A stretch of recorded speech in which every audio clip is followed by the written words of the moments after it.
بسم اللہ الرحمن الرحیم نحمدہ ونصلی ونسلم علی رسولہ الکریم اما بعد فاعوذ باللہ من الشیطان الرجیم بسم اللہ الرحمن الرحیم قد سمع اللہ قول التی تجادلک فی زوجہا وتشتکی الی اللہ واللہ یسمع تحاورکما ان اللہ سمیع بصیر صدق اللہ مولانا العظیم۔ 28ویں سپارے کے شروع میں پہلی سورۃ المجادلہ ہے۔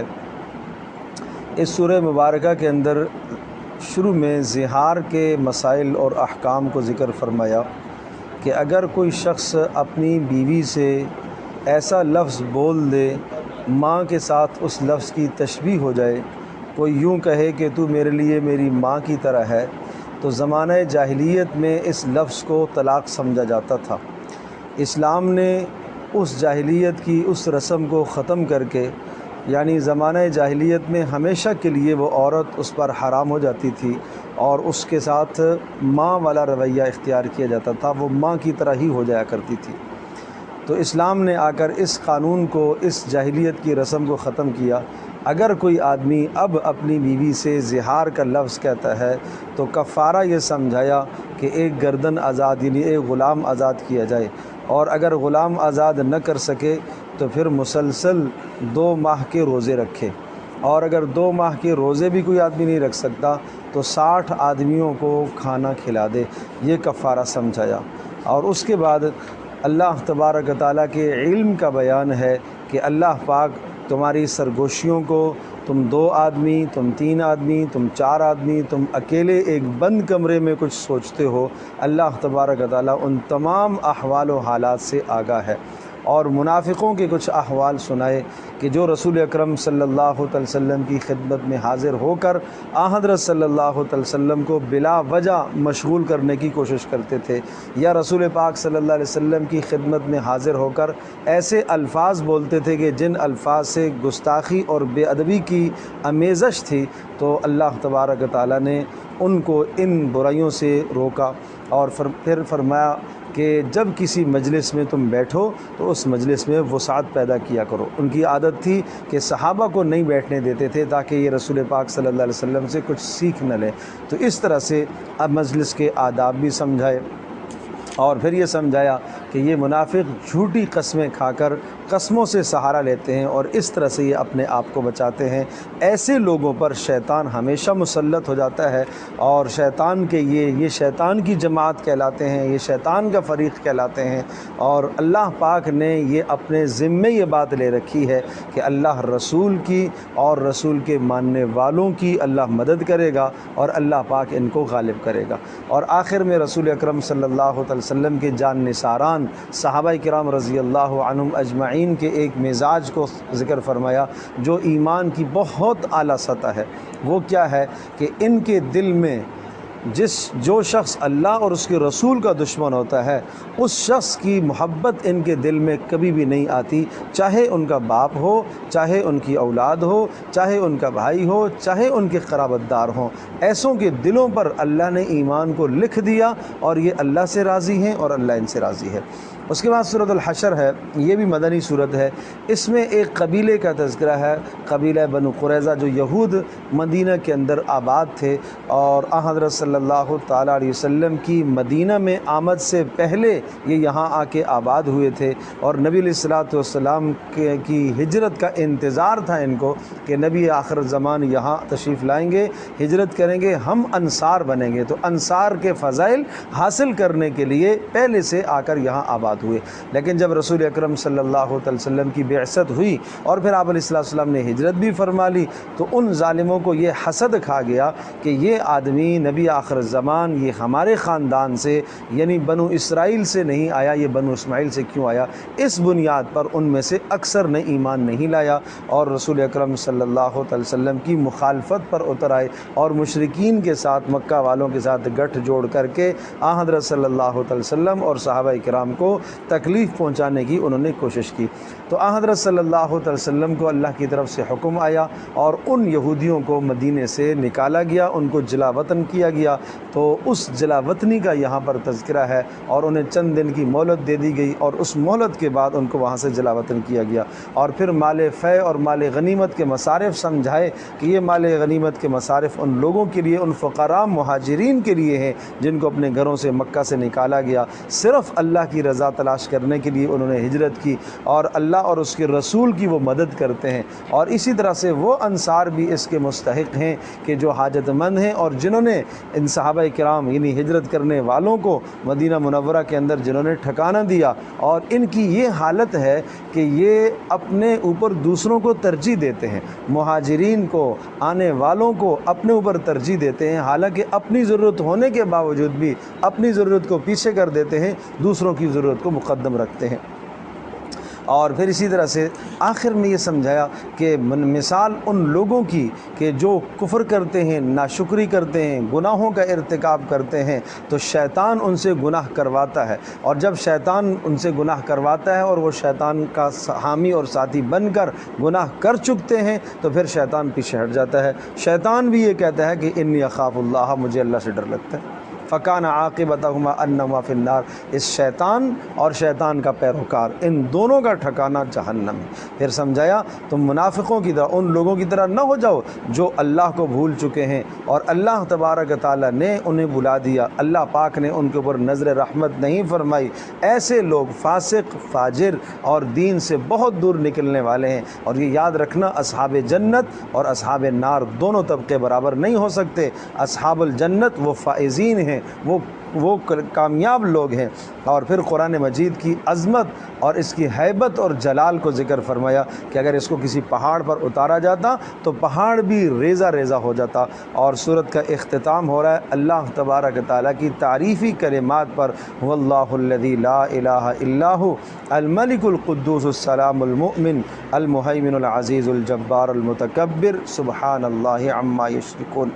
یہ وہ کلمات ہیں جن کے متعلق آپ علیہ الصلوۃ والسلام نے بہت تاکید فرمائی ہے، صبح و شام ان کلمات کو پڑھنے کی تاکید کی گئی ہے، پڑھنے کا اہتمام کیا جائے۔ اس کے بعد سورۃ الممتحنہ ہے، یہ بھی مدنی صورت ہے، اور اس صورت کا جو موضوع خاص ہے وہ یہ کہ جو لوگ اللہ کے دشمن اور جو تمہارے دشمن، ان کے ساتھ کسی قسم کا تمہارا کوئی تعلق نہیں ہونا چاہیے، تمہاری دلی دوستی نہیں ہونی چاہیے۔ وہ کفار جو تمہارے ساتھ برسر پیکار ہیں، جو جنگ تمہارے ساتھ مول لیے ہوئے ہیں اور جنگ لڑ رہے ہیں، ان کے ساتھ تمہارے کسی قسم کے مراسم، کسی قسم کے تعلقات نہیں ہونے چاہیے، چاہے وہ تمہارے قرابت دار ہوں، چاہے وہ تمہارے عزیز ہوں۔ ہاں، عام طور پر وہ کافر جو تمہارے خلاف برسر پیکار نہیں ہیں، جنگ نہیں کر رہے، تو اسلام تمہیں اس بات سے نہیں روکتا ہے، آپ ان کے ساتھ حسن سلوک کریں، آپ کے پڑوس میں ہیں، اگر وہ مالی تعاون کے محتاج ہیں آپ مالی مدد کریں، اور ان کی کوئی ضرورت اور حاجت ہے آپ ان کی حاجت کو پورا کریں، لیکن دلی دوستیاں کافروں کے ساتھ نہیں ہونی چاہیے۔ اور پھر ایمان والی عورتیں جو رسول اکرم صلی اللہ علیہ وسلم کی خدمت میں آتی اور ایمان کا اظہار کرتی، ان سے آپ علیہ السلام کو کہا گیا کہ 6 شرائط پر آپ ان کا اسلام قبول کریں گے اور ان سے بیعت لیں گے۔ نمبر 1، اللہ یشرکن باللہ شیئا، اللہ کے ساتھ شریک نہیں ٹھہرائیں گی۔ نمبر 2، چوری نہیں کریں گی۔ نمبر 3، زنا نہیں کریں گی۔ نمبر 4، اولادوں کو قتل نہیں کریں گی، اولادوں کو ناحق قتل کرنا اس ڈر سے کہ بڑے ہو کے کھائیں گے کہاں سے، یہ اولادوں کا قتل۔ اور نمبر 5، بہتان الزام تراشی نہیں کریں گی۔ اور نمبر 6، رسول کی نافرمانی نہیں کریں گی۔ یہ عام طور پر عورتوں کے اندر اس قسم کے جرائم پائے جاتے ہیں، اس لیے خاص کر کے ان جرائم کو ذکر کر کے کہا کہ ان جرائم سے یہ توبہ کریں تو ان کا اسلام قبول ہوگا اور ان سے آپ بیعت لے لیں گے۔ تو آج بھی عورتوں کو چاہیے کہ ان احکام کو سامنے رکھ کر زندگی گزاریں۔ سورۃ الصف ہے، یہ بھی مدنی صورت ہے، اور اس کا موضوع یہ ہے کہ ایسی باتیں اور ایسے دعوے مت کیا کرو کہ جو کام تم کر نہ سکو۔ لم تقولون ما لا تفعلون، وہ باتیں تم کیوں کہتے ہو جو تم کر نہیں سکتے ہو۔ بہت بلند دعوے انسان کو نہیں کرنے چاہیے، جتنی آدمی کی حیثیت ہے انسان اسی حیثیت کے مطابق بات کرے، اور انسان اعمال میں آگے بڑھتا چلا جائے۔ اور ساتھ رسول اکرم صلی اللہ علیہ وسلم کے دین کے غلبے کا بیان ہے کہ اللہ تبارک تعالیٰ حضرت صلی اللہ علیہ وسلم کے کہ اس دین کو پوری دنیا پر غالب کرے گا۔ اور پھر فرمایا کہ تمہیں ایک بہترین تجارت نہ بتا دیں، اور وہ سب سے بہترین تجارت یہ ہے جو تمہیں عذاب علیم سے بچائے گی۔ کیا تجارت ہے؟ اللہ پر ایمان لانا، اللہ کے رسول پر ایمان لانا، اللہ کی راہ میں اپنے جان اور مال کو لے کے جہاد کرنا۔ فرمایا یہ تمہارے لیے بہتر ہے، اور اس پر اللہ تمہارے گناہوں کو معاف کرے گا، اور اللہ تمہیں جنت میں داخل کرے گا، اور بلند بالا خانوں میں اللہ پاک تمہیں داخل کرے گا، اور یہ ہے بہت بڑی کامیابی۔ اور اس کے علاوہ ایک اور کامیابی، اللہ تمہیں دنیا کے اندر بھی فتح دے گا، اور اللہ تبارک و تعالیٰ کے دین کی مدد کرو۔ جس طرح سے حضرت عیسیٰ علیہ السلام نے اپنے ساتھیوں سے کہا تھا، اپنے رفقا سے کہا تھا کہ کون میری مدد کرے گا، تو ان لوگوں نے بیک زبان ہو کر کہا تھا کہ ہم اللہ کے دین کی مدد کریں گے، ہم آپ کا ساتھ دیں گے۔ اسی طرح سے آپ کو رسول اکرم صلی اللہ علیہ وسلم کا ساتھ دینا ہے، اور اسی طرح سے رسول اکرم صلی اللہ علیہ وسلم کے دین کی آپ کو مدد کرنی ہے۔ اس کے بعد سورۃ الجمعہ، یہ بھی مدنی سورت ہے۔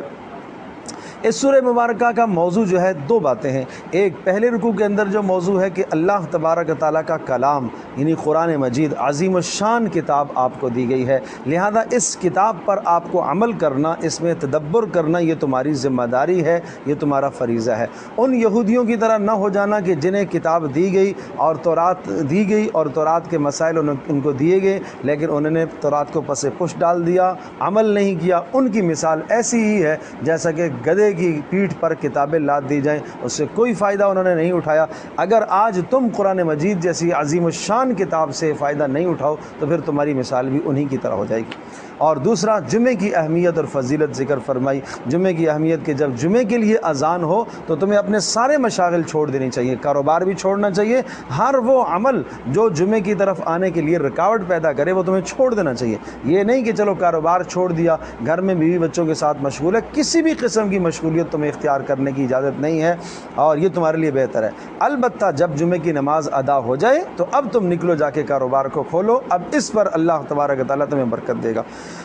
اذا جاءک المنافقون، سورۃ المنافقون، یہ بھی مدنی صورت ہے۔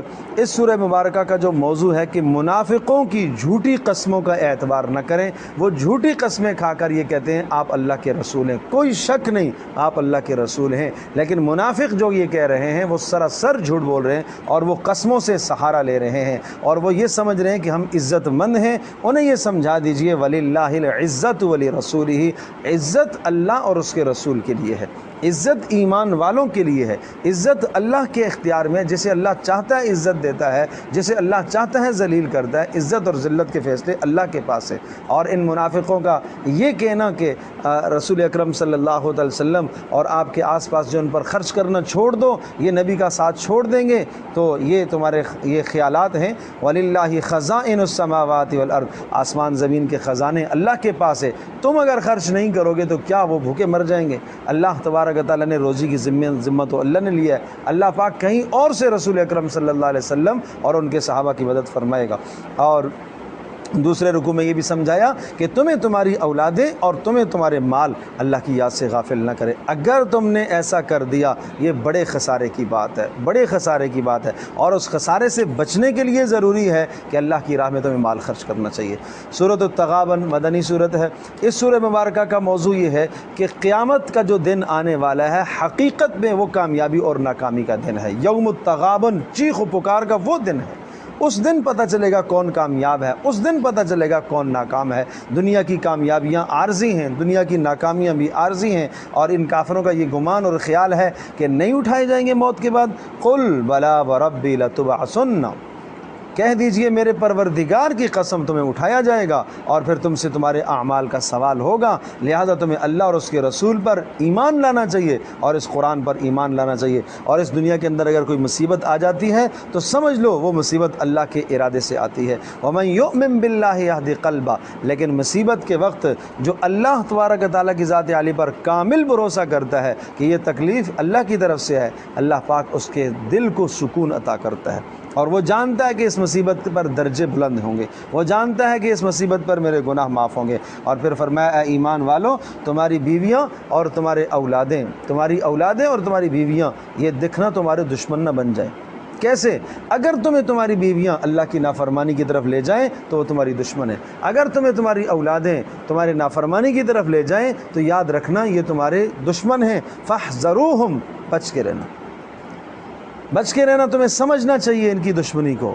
وَإِن تَعْفُوا وَتَصْفَحُوا وَتَغْفِرُوا، آپ درگزر کرتے رہیں، آپ معاف کرتے رہیں، آپ مغفرت کی دعائیں کرتے رہیں، یہ خیر کی بات ہے۔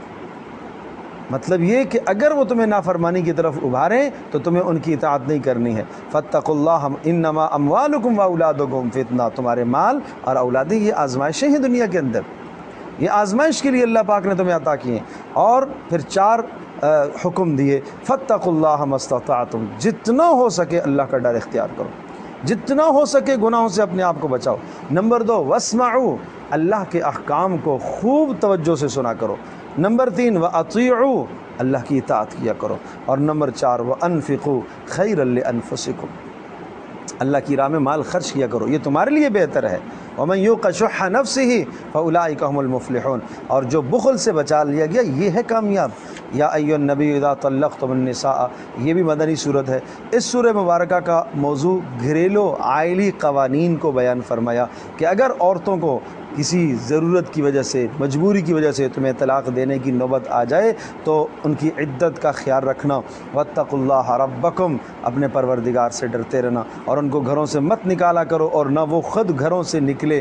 ہاں الا ان یاتین بفاحشۃ مبینہ، اگر کسی صریح گناہ کا وہ ارتکاب کریں تو پھر ایک علیحدہ بات ہے، آپ ان کو طلاق دے کے انہیں فارغ کرو۔ اور فرمایا یہ اللہ کی حدیں ہیں، ان اللہ کی حدوں سے جو باہر جائے گا، اللہ تبارک و تعالیٰ کی حدود کو جو پھلانگے گا، اس نے اپنی جان پر ظلم کیا۔ اور اگر تم میں سے کوئی آدمی بیوی کو طلاق دے دیتا ہے اور 1 یا 2 طلاقیں دیتا ہے، جب عدت پوری ہونے لگے چاہے تو رجوع کر لے اور چاہے تو بہت عزت کے ساتھ اس کو فارغ کر لے، اور اس موقع پر 2 گواہوں کو قائم کر لیا کرو۔ اور یہ اللہ کی طرف سے تمہارے لیے نصیحت ہے۔ اور یاد رکھنا جو بھی ان معاملات میں اللہ کا ڈر اختیار کرتا ہے، گناہوں سے بچتا ہے، بیوی پر زیادتی سے بچتا ہے، بیوی شوہر پر ناحق زیادتی سے اپنے آپ کو بچاتی ہے، جو آدمی اللہ پاک سے ڈرتا رہتا ہے، اللہ پاک اس کی مشکل آسان کرتا ہے، اللہ اس کے لیے وہاں سے انتظام کرتا ہے جہاں سے اس کا گمان بھی نہیں ہے۔ اور پھر اسی طرح سے عدت کے احکام اور مسائل سمجھائے، اور پھر فرمایا کہ جو بھی اللہ کا ڈر اختیار کرتا ہے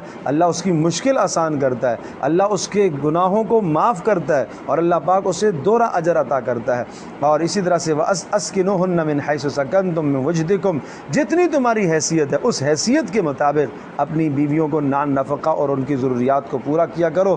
اور اگر طلاق دے دو، طلاق دے دینے کے بعد اگر بچہ ہے اس بچے کی تربیت اور دودھ پلانا وہ چاہتی ہے تو ٹھیک ہے، لیکن اگر وہ اجرت پر پلانا چاہتی ہے تو تم اجرت پر بھی پلوا سکتے ہو، لیکن اگر وہ اجرت بہت زیادہ لے رہی ہے تو تم کسی دوسری کا انتظام کر لو تو ٹھیک ہے۔ فَلْيُنْفِقْ، اور لِيُنْفِقْ ذُو سَعَةٍ مِّن سَعَتِهِ وَمَنْ قُدِرَ عَلَيْهِ رِزْقُهُ فَلْيُنْفِقْ مِمَّا آتَاهُ اللَّهُ، اور جب تک وہ تمہاری عدت کے اندر ہے، تمہارے بچے کی تربیت جب تک کر رہی ہے، جتنی تمہاری حیثیت ہے اس پر تم خرچ کرتے رہو۔ اور پھر گزشتہ قوموں کے کچھ احوال سنائے، کتنی بستیاں ایسی ہیں جنہوں نے اللہ کی نافرمانیاں کی، اور جب اللہ کی نافرمانیاں کی تو انہوں نے ان نافرمانیوں کی سزاؤں کو دنیا کے اندر بھگتا ہے، اور دنیا کے اندر ان سزاؤں کو انہوں نے چکھا ہے۔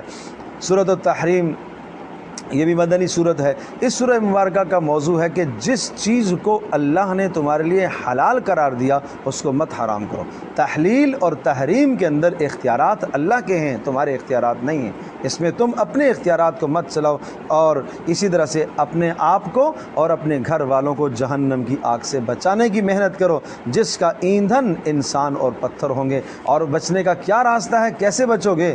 توبوا الی اللہ توبۃ نصوحا، خالص اور پکی توبہ کرو۔ اس توبہ کے نتیجے میں اللہ پاک تمہارے گناہوں کو معاف کرے گا، اللہ تمہیں جنتوں میں داخل کرے گا، اور اللہ پاک اس دن قیامت کے دن کی رسوائی سے اللہ پاک تمہاری حفاظت کرے گا۔ تمہارے آگے اور پیچھے نور چل رہا ہوگا، اور تم ڈر بھی رہے ہوں گے کہ اے اللہ کہیں ہمارا نور بجھ نہ جائے، اور اللہ پاک ہر چیز پر قدرت رکھنے والا ہے۔ اور پھر اسی طرح سے 4 عورتوں کی مثال ذکر فرمائی، حضرت نوح علیہ السلام کی بیوی اور حضرت لوط علیہ السلام کی بیوی، ان دونوں پیغمبروں کی بیویوں نے ایمان نہیں لایا، لیکن جب ایمان نہیں لائی تو ان کے شوہر یعنی انبیاء علیہ السلام ہونے کے باوجود بھی بیویاں جہنم میں جا رہی۔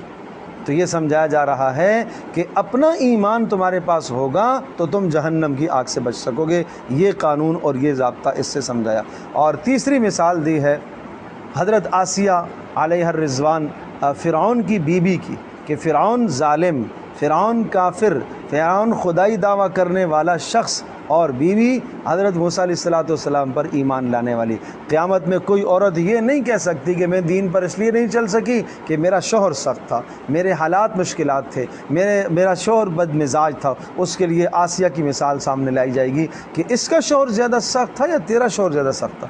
اتنی بدترین اس نے سزائیں دی، لیکن پھر بھی وہ ایمان پر اس نے استقامت کو اختیار کیا۔ تو پتہ چلا کہ ایمان وہ قیمتی اثاثہ ہے کہ جان چلی جائے، اس نے جان دے دی لیکن ایمان نہیں چھوڑا۔ فرعون نے زمین پر لٹایا، دونوں ہاتھوں کو پھیلا کر، پیروں کو پھیلا کر دونوں ہاتھوں میں اور پیروں میں اس نے کیلیں ٹھوک دی، اسی طرح سے ان کی شہادت ہو گئی لیکن ایمان نہیں چھوڑا۔ اور پھر حضرت مریم عیسیٰ علیہ السلام کی والدہ کی مثال کہ ان کی عبادت اور بندگی دیکھو، ایسی بندگی جنہوں نے اپنی عزت کا بھی تحفظ کیا، حفاظت کی، اور اللہ کے کلمات اور اللہ پاک کی طرف سے آنے والے احکامات کی تصدیق کی، اللہ کی کتابوں کی تصدیق کی۔ وَكَانَتْ مِنَ الْقَانِتِينَ، اور ان کی عبادت ایسی جس طرح سے مردوں کی ایک جماعت کی عبادت ہوتی ہے، اس طرح سے ان کی عبادت تھی۔ تو یہ عورتوں کے لیے ایک بہت بڑی مثال ہے حضرت مریم کے واقعے کے اندر، اور اسی طرح سے حضرت آسیہ فرعون کی بیوی کے واقعے کے اندر۔ اللہ تبارک و تعالی ہم سب کے لیے سمجھنا عمل کرنا آسان فرمائے۔